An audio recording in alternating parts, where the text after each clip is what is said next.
Hello students, in the video chemical reactions and equations part 4 video இதுல வந்து oxidation reduction னா என்ன corrosion and rancidity னா என்ன அப்படினு தெரிஞ்சுக்க போறீங்க.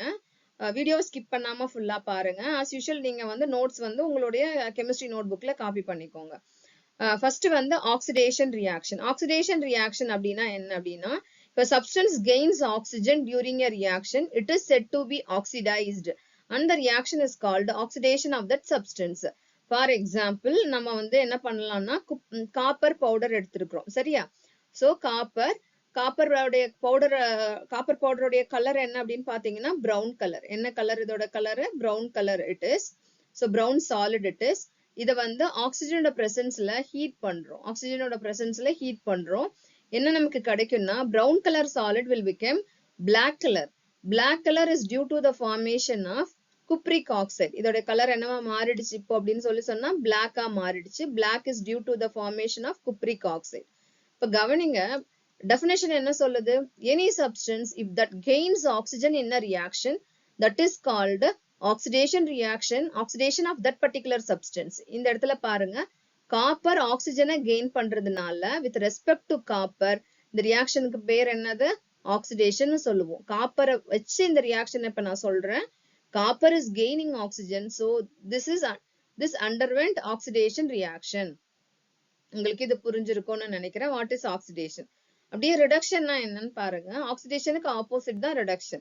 If a substance loses oxygen in a chemical reaction, it is said to be reduced, and that type of reaction is called reduction of that particular substance. Same cupric oxide இங்க எடுத்துக்கலாம். We know the color of cupric oxide is black in color. Black solid it is.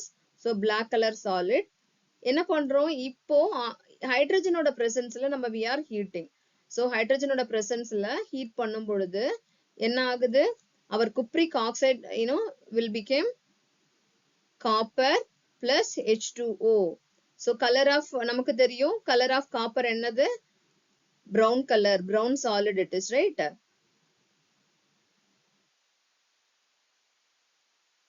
brown solid it is இல்லையா? one minute.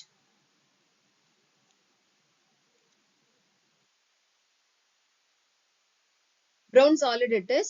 so in the reaction la loss of oxygen yaar who is losing oxygen? Copper is losing oxygen. so with respect to copper in the reaction, what is the name of this reaction? This is called reduction. so this reaction is called reduction. எதை வச்சு சொல்றோம்? Copper வச்சு சொல்றோம். இதுவே ஹைட்ரஜனை base பண்ணி நம்ம சொல்றோம் அப்படின்னா with respect to hydrogen, if you see hydrogen is gaining, இங்க எழுதுறேன், with respect to hydrogen if you see hydrogen is gaining oxygen. so with respect to hydrogen this is called oxidation. This is called oxidation. so ஒரு chemical reaction நடக்குது அப்படின்னா அதுல both oxidation and reduction reaction will takes place simultaneously. so such type of reaction is called redox. redox என்னன்னு எழுதலாம்? redox reaction. redox நம்ம எப்படி எழுதலாம்? reduction plus oxidation. reduction plus oxidation both are taking place simultaneously. ரெண்டுமே ஒன்னோட சேர்ந்து நடக்குது இல்லையா? reductionல RED reduction, red oxidation. அதனால தான் அதுக்கு பேர் redox reaction அப்படின்னு சொல்லுவோம். உதாரணத்துக்கு zinc oxide எடுத்துக்கோங்களேன். zinc oxide இது வந்து ஒரு solid. zinc oxide ஓட காப்பர் போட்டு ஹீட் பண்ணும் பொழுது என்ன ஆகும் அப்படின்னு சொன்னா நமக்கு zinc plus carbon monoxide கிடைக்கும். so இப்ப சொல்லுங்க யாரு ஆக்சிடைஸ் ஆயிருக்கா, யாரு ரெடியூஸ் ஆயிருக்கா? ஜிங்க் வச்சு பாத்தீங்க அப்படின்னா இந்த இடத்துல ஜிங்க் வந்து ஆக்சிஜனை லூஸ் பண்ணிருக்கு. so இந்த ரியாக்ஷனுக்கு பேர் என்ன? with respect to this one, this is called reduction. with respect to zinc இந்த particular reaction வந்து reduction reaction. gain of electron எங்க நடந்திருக்கு? கார்பன் வந்து gained electron. Carbon gained electron. so with respect to carbon if you see இந்த ரியாக்ஷனோட பேர் என்னது? oxidation reaction. so ரெண்டுமே நடக்குது இல்லையா? so இந்த as a whole if you இந்த ரியாக்ஷனுக்கு பேர் என்னது? as a whole redox reaction. ஏன் சொல்றோம்? both oxidation and reduction takes place simultaneously. அதனால இதுக்கு பேர் வந்து redox reaction அப்படின்னு சொல்லுவோம். உங்க புக்ல இன்னொரு எக்ஸாம்பிள் வந்து கொடுத்திருப்பாங்க. manganese oxide ஓட reaction. manganese oxide if you treat that with HCl, you treat that with HCl என்ன ஆகும் அப்படின்னு சொல்லி சொன்னா நமக்கு manganese MnCl2 plus 2H2O plus Cl2. Cl2ன்றது வந்து ஒரு greenish yellow gas evolve ஆகும். இங்க நீங்க பாத்தீங்க அப்படின்னு சொல்லி சொன்னா manganese if you take manganese என்ன பண்ணிருக்கு loss of oxygen. So இந்த particular reaction பேர் என்ன loss of oxygen is called reduction. உடனே gain of oxygen வச்சு ஹைட்ரஜன் வந்து ஆக்சிடைஸ் ஆயிருக்குன்னு சொல்லக்கூடாது. இங்க ஆக்சிடைஸ் ஆகியிருக்கிறது யார் அப்படின்னு பாத்தீங்க அப்படின்னா குளோரின் குளோரைடுல இருந்து குளோரினா மாறி இருக்கு. சோ இது என்ன ஆகிருக்கு அப்படின்னா ஆக்சிடேஷன் லாஸ் ஆஃப் இது ஆக்சிடேஷன் சொல்றேன். It is not based on oxygen. Oxygen ஏன்னா இங்க இல்ல, அதை வச்சு நம்ம சொல்லல. Loss of electron. ஏன் இது ஆக்சிடேஷன் சொல்றோம் அப்படின்னு சொல்லி சொன்னா இங்க loss of electron based on electron நம்ம வந்து சொல்றோம். இதை ஞாபகம் வச்சுக்கோங்க. லாஸ் ஆஃப் எலக்ட்ரானும் ஆக்சிடேஷன் தான். இப்ப கெயின் ஆஃப் எலக்ட்ரானுக்கு பேர் வந்து ரிடக்ஷன்.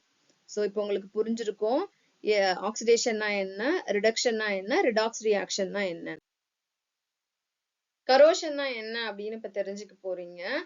கரோஷன் அப்படின்னா இப்போ உதாரணத்துக்கு நம்ம வீட்டுக்கு முன்னாடி இருக்கிற ஒரு இரும்பு கேட் எடுத்துக்கலாம். இரும்பு கேட் வந்து என்ன ஆகுது அப்படின்னு சொல்லி சொன்னா நீங்க பெயிண்டே பண்ணல, அப்படியே விட்டிருக்கும் போது என்ன ஆகும் அப்படின்னா கொஞ்ச நாள் வரைக்கும் அது அப்படியே இருக்கும். அது கொஞ்ச நாளைக்கு பிறகு நீங்க வந்து பாத்தீங்கன்னா பிரவுன் கலர்ல அங்கங்க டெபாசிஷன் உங்களால பார்க்க முடியும். That is nothing but rust. So rust அப்படின்றது என்ன அப்படின்னா that is oxidation product of that iron. Iron அப்படின்றது வந்து அயன்ற மெட்டல் ஆக்சிடைஸ் ஆகுது. எப்படி ஆக்சிடைஸ் ஆகுது? In the presence of oxygen and moisture. ரெண்டுமே வந்து காத்துல வந்து O2 இருக்கு, ஆக்சிஜன் இருக்கு, அது மாதிரி வந்து ஈரப்பதம் இருக்கு. சோ இதோட இந்த ரெண்டுமே என்ன பண்ணுது அப்படின்னா நம்ம இரும்பை வந்து ஆக்சிடைஸ் பண்ணுது. ஆக்சிடைஸ் ஆனா என்ன ப்ராப்ளம் ஆகும்? இரும்பு துருப்பிடிச்சதுக்கு அப்புறம் முன்னாடி ஒரே ஒரு மெட்டல் ராட் எடுத்துட்டீங்கன்னா ஸ்ட்ராங்கா ஒன்னோட ஒண்ணு சேர்ந்த மாதிரி இருக்கும். துருப்பிடிச்சதுக்கு அப்புறம் என்ன ஆகும்னா உதிர்ந்து கொட்ட ஆரம்பிக்கும். அப்ப என்ன அர்த்தம்? கொஞ்சம் கொஞ்சமா அந்த பார்ட்டே அங்க இல்லாம போயிடும். இது ஒரு கண்டினியூஸ் ப்ராசஸ். சோ அப்போ டோட்டலா அந்த பர்டிகுலர் மெட்டீரியல் என்னவா வேணாலும் இருக்கலாம், அதோடைய ஸ்ட்ரென்த்தை வந்து இழக்க ஆரம்பிக்கும். So we have to protect that from corrosion.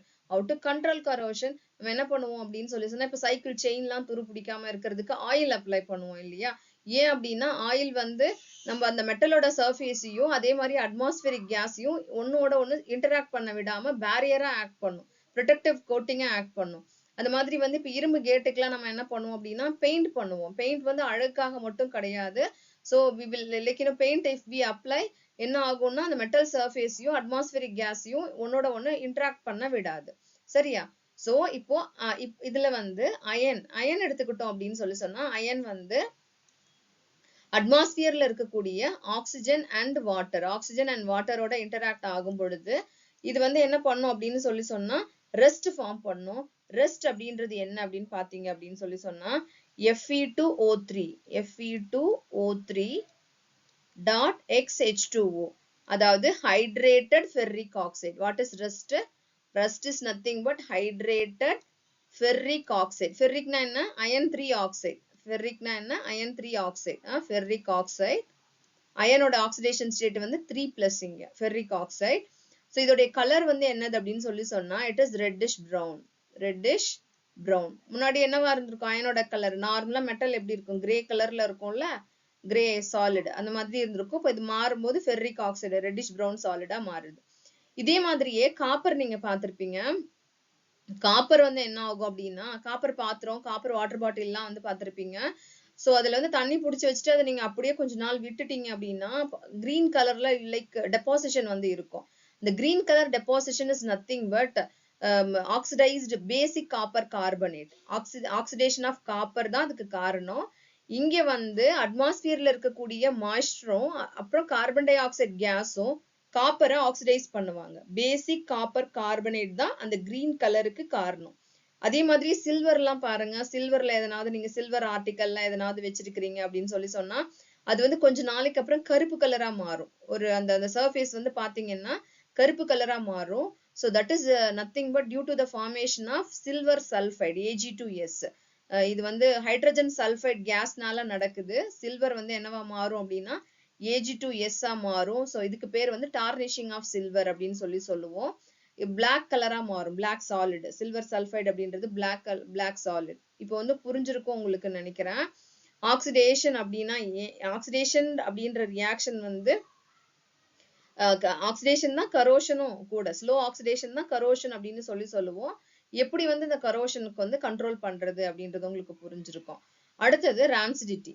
Rancidity அப்படின்னா என்ன அப்படின்னா, when a fatty substance is exposed to air, its unsaturated components undergo aerial oxidation and produces an unpleasant smell, and that condition is called rancidity. அப்படின்னா என்னது? ஒரு இப்போ ground nut எடுத்துக்கலாம். நம்ம வேர்க்கடலை இருக்குல்ல, வேர்க்கடலை வந்து ஒரு பாட்டில்ல வச்சிருக்கோம். கொஞ்ச நாள் அதை நம்ம கவனிக்காம விட்டுட்டோம். அப்படியே இருக்கு அப்படின்னு பாத்தீங்கன்னா கொஞ்ச நாளுக்கு அப்புறம் எடுத்து சாப்பிட்டு பாருங்களேன். ஒரு டேஸ்ட் வந்து ஒரு வித்தியாசமான டேஸ்ட் இருக்கும். ஒரு மாதிரி ஸ்மெல் அப்படின்னு வரும். ஒரு மாதிரி அன்பிளசன்ட் ஸ்மெல் வரும். சரியா? அது நம்ம சாப்பிட்றதுக்கும் பிடிக்காது. ஸோ அதுதான் ரான்சிடிட்டி அப்படின்னு சொல்லுவோம். ரான்சிடிட்டி ஏன் வருது அப்படின்னா, கிரவுண்ட்நட்ல வந்து ஆயில் எக்ஸ்ட்ராக்ட் பண்ணலாம்ல, அப்போ வந்து அதுல வந்து என்ன இருக்கு அப்படின்னா, அதுல அன்சாச்சுரேட்டட் ஃபேட்டி காம்போனன்ட்ஸ் வந்து இருக்கு. அது ஆக்சிடேஷன் அண்டர்கோ ஆகும். இப்போ ஆக்சிடேஷன் அண்டர்கோ ஆகுறதுனாலதான் இந்த அன்பிளசன்ட் ஸ்மெல் வருது. அப்புறம் பட்டர் இருக்கு, நம்ம வெளியில கொஞ்ச நாள் வச்சிருக்கோம் அப்படின்னா அதுக்கப்புறம் அதை ஸ்மெல் பண்ணி பாருங்களேன். அது வந்து ஒரு மாதிரி வந்து அன்பிளசன்ட் ஸ்மெல் கொடுக்கும். ஸோ அது வந்து என்ன அப்படின்னா அதுக்கு பேர் வந்து ரான்சிடிட்டி அப்படின்னு சொல்லுவோம். எங்கெல்லாம் அந்த மாதிரியான இன்னும் நிறைய எங்கெல்லாம் வந்து எந்த நட்ஸ்ல இருந்து ஆயில் எக்ஸ்ட்ராக்ட் பண்ண முடியுமோ அதை கொஞ்ச நாளைக்கு பிறகு நீங்க அப்படியே கண்டுக்காம வச்சுட்டு அதுக்கப்புறம் எடுத்து நீங்க யூஸ் பண்றதுக்கு பாக்குறீங்க அப்படின்னா அதுல ஸ்மெல் வர ஆரம்பிக்கும். ஸோ அதுதான் ரான்சிடிட்டி அப்படின்னு சொல்லுவோம். இந்த மாதிரி ரான்சிடிட்டியை அவாய்ட் நடக்கக்கூடாது அப்படின்றதுக்காக தான், ப்ரிவென்ட் பண்றதுக்காக தான் நம்ம என்ன பண்ணுவாங்கன்னா, மோஸ்ட்லி சிப்ஸ்லாம் வந்து ஃப்ரை பண்ணி வச்சிருப்பாங்க. அதை ஆயில்ல ஃப்ரை பண்ணி வச்சிருப்பாங்க. கொஞ்ச நாள் அப்படியே நீங்க விட்டுட்டீங்க அப்படின்னு சொன்னா அதுல கூட ஸ்மெல் வரும். இப்போ அது ஆக்சிடைஸ் ஆகாம ப்ரொடெக்ட் பண்றதுக்கு தான் நிறைய சிப்ஸ் பாக்கெட்லாம் வந்து பாக்குறது நல்லா அப்படியே பெருசா இருக்கிற மாதிரி இருக்கும். அதுக்கப்புறம் உடைச்சு பாத்தீங்கன்னா கொஞ்சம் தான் அதுல சிப்ஸ் இருக்கும் இல்லையா? ஸோ அப்ப பாக்கி அதுல என்ன இருக்குன்னா நைட்ரஜன் கேஸ் அதுல ஃபில் பண்ணி வச்சிருக்காங்க. ஸோ நைட்ரஜன் அப்படின்றது it is inert in nature.